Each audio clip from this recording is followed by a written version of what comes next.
ಶ್ರೀನಿವಾಸಪುರದಲ್ಲಿ ಒಂದು ರಸ್ತೆ ಅಪಘಾತ ಆಗಿದೆ. ಒಂದು ಬ್ರೇಕಿಂಗ್ ನ್ಯೂಸ್ ಇದೆ, ಅದ್ರ ಬಗ್ಗೆ ನೋಡ್ಕೊಂಬರೋಣ ಬನ್ನಿ.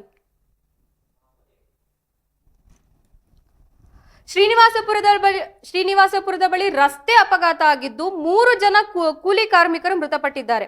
15 ಹೆಚ್ಚು ಜನರಿಗೆ ಗಾಯ ಆಗಿದ್ದು, ಕೋಲಾರದಲ್ಲಿ ಬೊಲೆರೋ ಪಲ್ಟಿ ಆಗಿದ್ದು 3 ಸ್ಥಳದಲ್ಲೇ ಸಾವಾಗಿದೆ. ಹುಣಸೆ ಹಣ್ಣು ಕೊಯ್ಲಿ ಮುಗಿಸಿ ಮರಳುವಾಗ ದುರಂತ ಆಗಿದ್ದು 3 ಜನ ಬಲಿಯಾಗಿದ್ದಾರೆ. ಕಾಲೋನಿ ಗೇಟ್ ಬಳಿ ರಸ್ತೆ ಅಪಘಾತ ಆಗಿದ್ದು ಕಾರ್ಮಿಕರಿದ್ದ ವಾಹನ ಪಲ್ಟಿ. ಶ್ರೀನಿವಾಸಪುರ ಅಪಘಾತ, ಗಾಯಾಳುಗಳು ಸ್ಥಿತಿ ಗಂಭೀರ. ಶ್ರೀನಿವಾಸಪುರ ಅದರ ರಸ್ತೆ ಬಳಿ ಭೀಕರ ಅಪಘಾತ ಆಗಿದ್ದು 3 ಜನ ಕೂಲಿ ಕಾರ್ಮಿಕರು ಸತ್ತಿದ್ದಾರೆ. 15 ಹೆಚ್ಚು ಜನರಿಗೆ ಗಾಯ ಆಗಿದ್ದು, ಕೋಲಾರದಲ್ಲಿ ಬೊಲೆರೋ ಪಲ್ಟಿ ಆಗಿದ್ದ ಪರಿಣಾಮ 3 ಸ್ಥಳದಲ್ಲೇ ಸಾವಾಗಿದ್ದೆ. ಹುಣಸೆ ಹಣ್ಣು ಕೊಯ್ಲು ಮುಗಿಸಿ ಮರಳುವಾಗ ದುರಂತ ಆಗಿದ್ದು 3 ಜನ ಬಲಿಯಾಗಿದ್ದಾರೆ.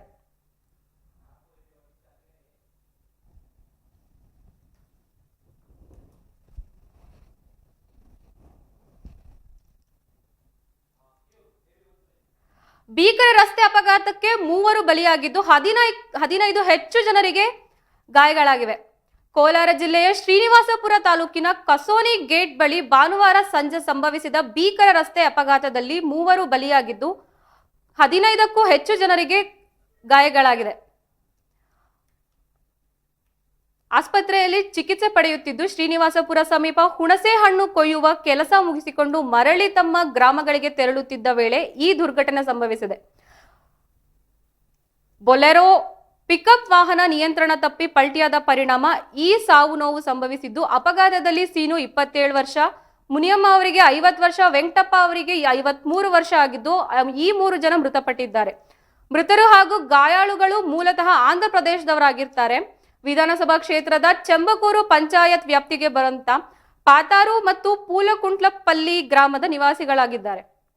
ಅಪಘಾತ ಸಂಭವಿಸಿದ ಕೂಡಲೇ ಸ್ಥಳೀಯರು ಹಾಗೂ ಪೊಲೀಸರು ರಕ್ಷಣಾ ಕಾರ್ಯಕ್ಕೆ ಧಾವಿಸಿದ್ದು, ಗಾಯಗೊಂಡ 15ಕ್ಕೂ ಹೆಚ್ಚು ಕಾರ್ಮಿಕರನ್ನು ಶ್ರೀನಿವಾಸಪುರ ಮತ್ತು ಮದನಪಲ್ಲಿಯ ಸರ್ಕಾರಿ ಆಸ್ಪತ್ರೆಗೆ ದಾಖಲಿಸಿದ್ದಾರೆ.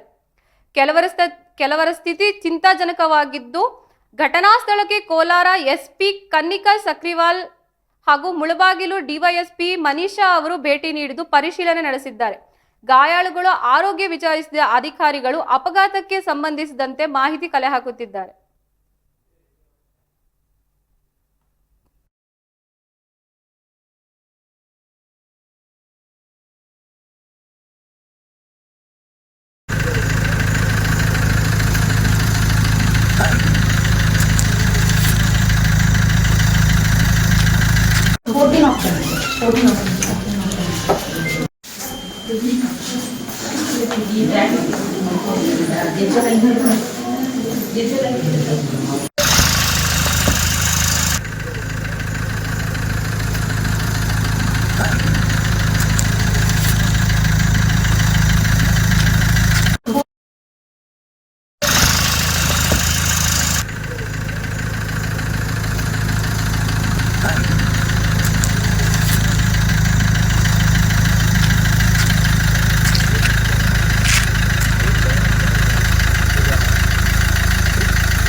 ಇದ್ರ ಬಗ್ಗೆ ಹೆಚ್ಚಿನ ಮಾಹಿತಿ ನೀಡಲು ರಾಮಪ್ಪ ವರದಿಗಾರು ನಮ್ಮ ಜೊತೆ ದೂರವಾಣಿ ಸಂಪರ್ಕದಲ್ಲಿದ್ದಾರೆ. ರಾಮಪ್ಪ ಅವರೇ ಹೇಳಿ, ಅಲ್ಲೇನಾಗಿದೆ ಏನು? ಹೌದು ಪ್ರತೀಶ, ನಿನ್ನೆ ಸಂಜೆ 7:30 ಕೋಲಾರ ಜಿಲ್ಲೆ ಶ್ರೀನಿವಾಸಪುರ ತಾಲೂಕಿನ ಕಾಲೋನಗಟ್ಟಿ ಬಳಿ ನಿನ್ನೆ ಬೊಲೋರೋ ಗಾಡಿ ಅಪ್ಸೆಟ್ ಆಗಿರುವಂತದ್ದು. ಅಪ್ಸೆಟ್ ಆಗೋ ಜಾಗದಲ್ಲಿ ಅದು ಸುಮಾರು 17 ಜನ ಅದ್ರಲ್ಲಿ ಪ್ರಯಾಣಿಸಿರ್ತದೆ. ವಾಹನ ಚಾಲಕನ ಬಲೋನ ವಾಹನ ನಿಯಂತ್ರಣ ತಪ್ಪಿ ಪಲ್ಟಿಯಾಗಿರುವಂತದ್ದು ಪ್ರತೀಶ. ನಿಯಂತ್ರಣ ತಪ್ಪಿ ಆಗಿರೋದಾ ಅಥವಾ ರಸ್ತೆ ಕಾಮಗಾರಿ ಏನಾದ್ರೂ ಇಶ್ಯೂಸ್ ಏನಾದ್ರೂ ಇದೆಯಾ? ಇಲ್ಲ ಪ್ರತೀಶ, ನಾವು ಸ್ಥಳ ಮಾರ್ಜರಿ ಮಾಡಿದಾಗ ಅದು ನಿಯಂತ್ರಣ ತಪ್ಪಿ ಆಗಿರುವಂತದ್ದಲ್ಲ, ಅದು ವಾಹನದ ಚಾಲಕನ ನಿಯಂತ್ರಣ ತಪ್ಪಿರುವಂತದ್ದು. ಅದರಲ್ಲಿ ಸುಮಾರು 17 ಜನ ಹೋಗಿರ್ತಾರೆ. ಅದರಲ್ಲಿ ಇಬ್ಬರು ಮೃತಪಟ್ಟು ಇನ್ನೊಬ್ಬರನ್ನ ಕೋಲಾರ ಹಾಸ್ಪಿಟಲ್ ಹೋಗೋ ಮಾರ್ಗದಲ್ಲಿ ಸಾವನ್ನಗೀಡಾಗಿರ್ತಾರೆ ಪ್ರತೀಶ. ಅಧಿಕಾರಿಗಳು ಬಂದು ಅದ್ರ ಬಗ್ಗೆ ಪರಿಶೀಲನೆ ನಡೆಸಿದಾರಾ ಏನು? ಹೌದು, ಕೋಲಾರ ಎಸ್ ಪಿ ಆದ ಕನ್ವಿಕಾ ಸಿಕ್ರವಾಲು ಮತ್ತೆ ಡಿವೈಎಸ್ಪಿ ಮನೀಶ್ ಅವರವರು ಸ್ಥಳಕ್ಕೆ ಭೇಟಿ ನೀಡಿ ಯಾವ ರೀತಿ ಏನಾಗಿದೆ, ವಾಹನ ಚಾಲಕ ನಿಯಂತ್ರಣ ಅಥವಾ ಬೇರೆ ತರ ಏನಾಗಿದೆ ಅನ್ನೋದು ಸ್ಥಳ ಮಾರ್ಜರಿ ಮಾಡಿದ್ದಾರೆ ಪ್ರತೀಶ. ಈ ಮೃತಪಟ್ಟವರ ಕುಟುಂಬಕ್ಕೆ ಏನಾದ್ರು ಸಮಾಧಾನ ಅಥವಾ ಪರಿಹಾರ ಏನಾದ್ರು ಘೋಷಿಸಿದಾರಾ? ಯಾವ ತರ? ಹೌದು ಪ್ರತೀಶ, ಇಲ್ಲಿ ವಾಹನ ಚಾಲಕ ಅಂದ್ರೆ ವಾಹನ ಸವಾರನ ಯಾವ ತರ ಏನಾಗಿದೆ, ನಿಯಂತ್ರಣ ತಪ್ಪಾಗಿರೋ ಅನ್ನೋದ್ರ ಪರಿಶೀಲನೆ ಮಾಡಿ ಆಸ್ಪತ್ರೆಗಳಿಗೆ ಭೇಟಿ ಕೊಟ್ಟು ಏನ್ ಮುಂದಿನ ಕ್ರಮ ಯಾವ ರೀತಿ ಏನು ಮಾಡ್ಬೇಕು ಅನ್ನೋದು ಅಧಿಕಾರಿಗಳು ಪರಿಶೀಲನೆ ಮಾಡ್ತಿದ್ರೆ ಪ್ರತೀಶ.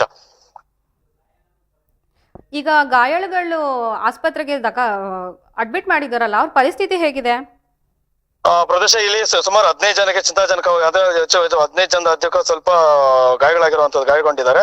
ಇನ್ನು ಕೆಲವರಿಗೆ ಮಾತ್ರ ಒಂದು ಮದನಪಲ್ಲಿ ಆಸ್ಪತ್ರೆಗೆ ಮತ್ತು ಕೋಲಾರ ಜಿಲ್ಲಾ ಆಸ್ಪತ್ರೆ ಹಾಗೂ ಶ್ರೀನಿವಾಸಪುರ ಸರ್ಕಾರಿ ಆಸ್ಪತ್ರೆಯಲ್ಲಿ ದಾಖಲಾಗಿದ್ದಾರೆ ಪ್ರತೀಶ.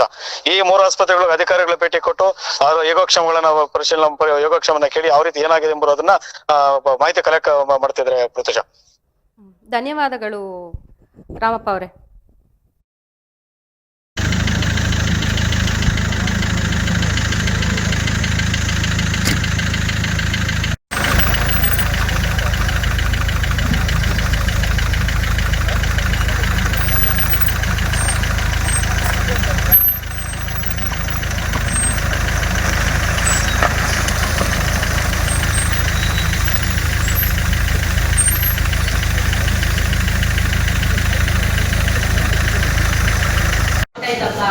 ಅಟ್ಲೀಸ್ಟ್ ಒಂದು 8 ಅವರ್ ಗ್ಯಾಪಲ್ಲಿ ಕೊಡ್ಬೇಕಲ್ಲ, ಮತ್ತೆ ಚಿಕ್ಕಬೇಕಾಗುತ್ತೆ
Dia